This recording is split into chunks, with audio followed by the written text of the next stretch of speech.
तुम्हें अगर किसी भी समूह की संख्या को खत्म करना है ना, तो मान लो दो समूह है। एक समूह में मान लो 1 लाख लोग हैं और दूसरे समूह में भी 1 लाख लोग हैं, और इन 1 लाख लोगों में 50,000 औरतें हैं, 50,000 आदमी हैं। तो अगर पहले समूह की जनसंख्या को खत्म करना है, दूसरे समूह को अगर ऐसा करना है, तो उसे ज्यादा कुछ भी करने की जरूरत नहीं है।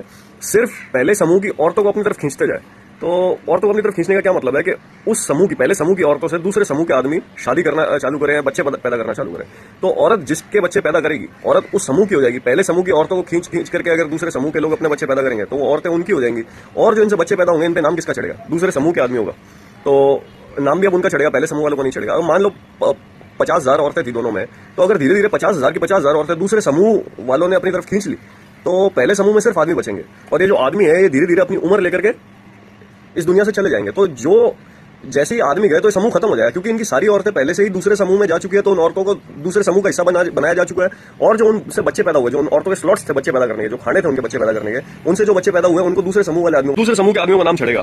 तो अब पहले समूह में सिर्फ आदमी बचे, और जैसे ही आदमी अपनी उम्र लेकर के मरेंगे, तो समूह में अब वो पहला समूह खत्म हो जाएगा। तो जब आप सड़कों पे देखते हो धर्म के आधार पर, जब लोग आपकी बहन बेटियों को से शादी करके उनसे अपने बच्चे पैदा करने की कोशिश करते हैं, तो मोटे रूप में आपके समूह को खत्म करने का एक छोटे स्तर पे, एक एक इंसान के स्तर पे, वो छोटे स्तर पे प्रयास हो रहा है। और अगर बड़े स्तर पे, मतलब वो आपके धर्म को खत्म करने का प्रयास हो रहा है। अगर ये चीज बड़े स्तर पे हो जाए, तो आपका समूह, आपका धर्म एकदम से खत्म हो जाएगा। इसलिए जब भी कोई आपकी बहन बेटी के साथ ऐसा करने की कोशिश करे, तो आपको उसके लट बजा चाहिए। लट बजा के शुरुआत में इस पाप को रोक देना चाहिए, ताकि वापस किसी हिम्मत नहीं होए।